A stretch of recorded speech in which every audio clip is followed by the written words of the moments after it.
Okay, we're going to welcome Tim Griffin to the Lodge meeting. Tim has come to speak to us about his re-election for County Council. The floor is yours, Tim. All right, thank you. Yes, so many of you probably know me. I've been a Carmel firefighter in my 22nd year. Grew up here in Carmel.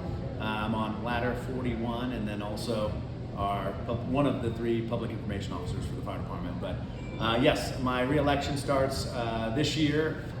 I'll be up for a re-election primary in the spring of 26, and then fall will be the general election in the fall.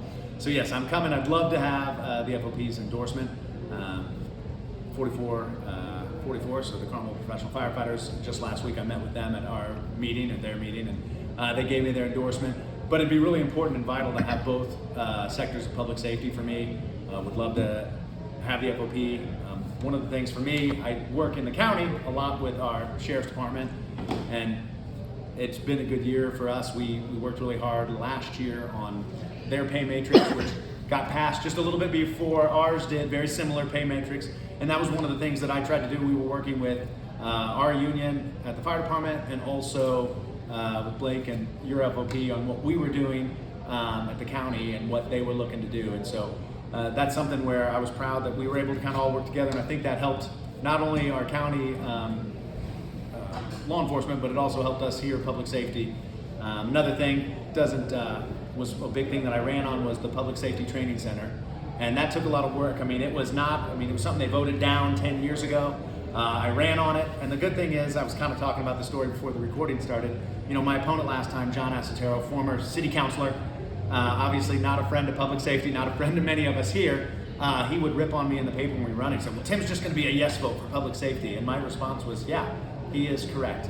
And the community here supports that. That's what they wanted. When I knock on doors and they'd be like, we're reading about you, we love what you read, I laughed because it's what my opponent was saying about me at the time. So I kind of deviated, took a left turn, but that was the Public Safety Training Center, and that's something that we'll be breaking ground here in the fall on. I'm super excited about it. This was a $36 million project. Kind of at first they thought it was going to be $20 million, and we were able to use a TIF that's the county's, but in Michigan Road had to work with our city council to get that approval. We're able to do that, and then we funded the rest of that $16 million to make this facility hopefully world class. I know for the fire side there's going to be some great stuff. I got to be in a lot of meetings and learn a lot about shooting ranges that I didn't know. When they talked about, I think it's 360 shooting ranges, I'm like, is that like a don't shoot stuff, or is that, or no, I think I forget how I asked, but whatever it was, the police chief laughed at me because I showed my cluelessness on shooting ranges. But very excited about all that stuff. Hope it's going to make the county much safer. So for me, obviously, when I go into my council meetings or any of the committee meetings, I wear public safety on my sleeve. I don't hide it in those meetings. I put it out there. It comes first, and that also includes roads and everything else. But on the forefront, it's obviously police and fire for me. And like I said, our community appreciates that. They like it. And so would love to have the endorsement of FOP, especially here in Carmel. I've worked side by side with many of you for 20 years, and I hope you know where my heart is and where I believe in what I can do for us and for the community. Thank you. You guys have any questions that you... Yeah, I've got a couple. Yeah. Did you seek our endorsement the first time you ran? I reached out to Blake, and it was, so a backstory on the first time I ran, 3 days left to file, Fred Glenn, who sat in the seat, pulled out. John Asatero filed. They didn't think anybody'd have time to run. I got a call from the commissioners and the mayor and then some of the county council. I was actually doing a talk with another police officer, firefighter, and Jeff Worrell about community service, and I was like, on the 4th call, I was like, I'm gonna take this. And they basically said, would you consider running? And I said, how do I do this? They said, well, you gotta raise $40,000, and we should have started 6 months ago. So I kind of was off the races. I called Blake, talked to him. I don't think you guys were gonna have any sort of an event before, a lodge, right. Before I was really rolling. Sure. And then, so I didn't. I talked to him, and then it was something where you guys didn't get involved with my race, but I didn't get a chance to come talk to anybody. So that was one of the first things. This is early in my obvious campaign, but I want to make sure, like, my kickoff kind of to my campaign is going to be September 10th. I would love to come in there and be able to say I have public safety as an endorsement. So obviously I have fire. I'm meeting with Hamilton County Fire Department soon. I'm going to reach out to also the Hamilton County FOP for the Sheriff's Office. But for me, hometown here in Carmel is where a majority of represents. So Gotcha. it was kind of a last minute run last time. Gotcha. Any of you guys have questions?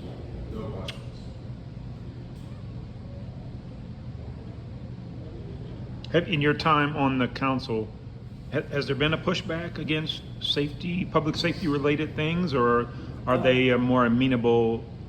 They're good. Now, when we were discussing the salary changes, some didn't like it, right? And it's a big change. They didn't think, some of the councilors, and I'm not going to say they didn't say no, but one of them, we brought up, look, state police did this. And one of them said, well, they haven't had a raise in 10 years. I said, but they had it now. And I said, if we don't want to lose our police and fire, if we don't want to, like I'm used to saying police and fire, if we don't want to lose our sheriffs to places, we have to compete. And that's exactly what we did there. And then, Carmel did the same. They were able to also follow suit. And for me, it's a no-brainer. Hamilton County, and by Hamilton County, I mean our sheriffs, I mean Carmel, Fishers, we should be number one. That's how I look at it. We're the number one county for a reason. We're the number one city for a reason. And we should treat our employees that way. So I didn't get much. I think they saw the writing on the wall. We also did a lot of work on the back end.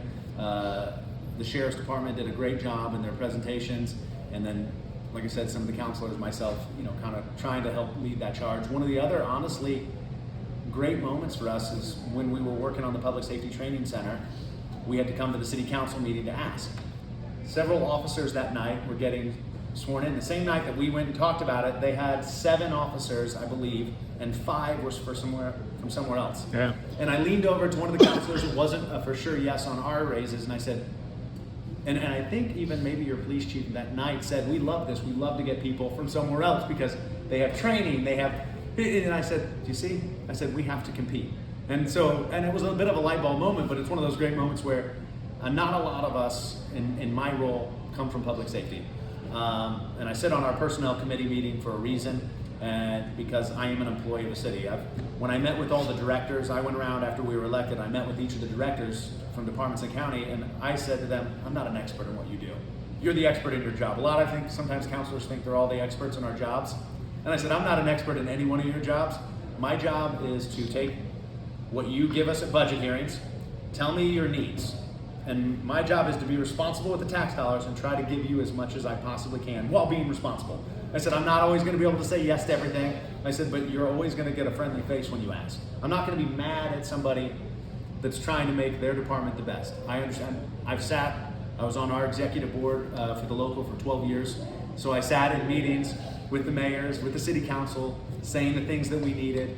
And you need elected officials. I never thought when I got hired 22 years ago in the fire department that it would be a political job. Sure. But we have to have people in elected positions that understand what we do and why we do it and how much that costs. They need to know that cost of business, and we need those officials that, whether they're in public safety like myself, or if they're not, we have to elect the people that are willing to listen to the actual experts, because none of us that are elected are actually experts in any of these jobs. We have to count on those employees to be the experts for us. Got it. Anything else you want to share before we wrap up here? I don't think.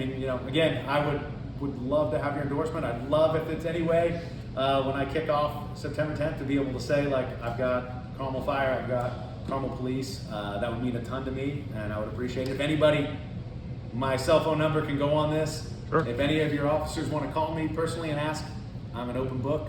Feel free to. Give the number. Yeah, 317-502-5811. Awesome. So, yeah. Well, thanks, Tim. We appreciate you coming to speak with our members. Thank you.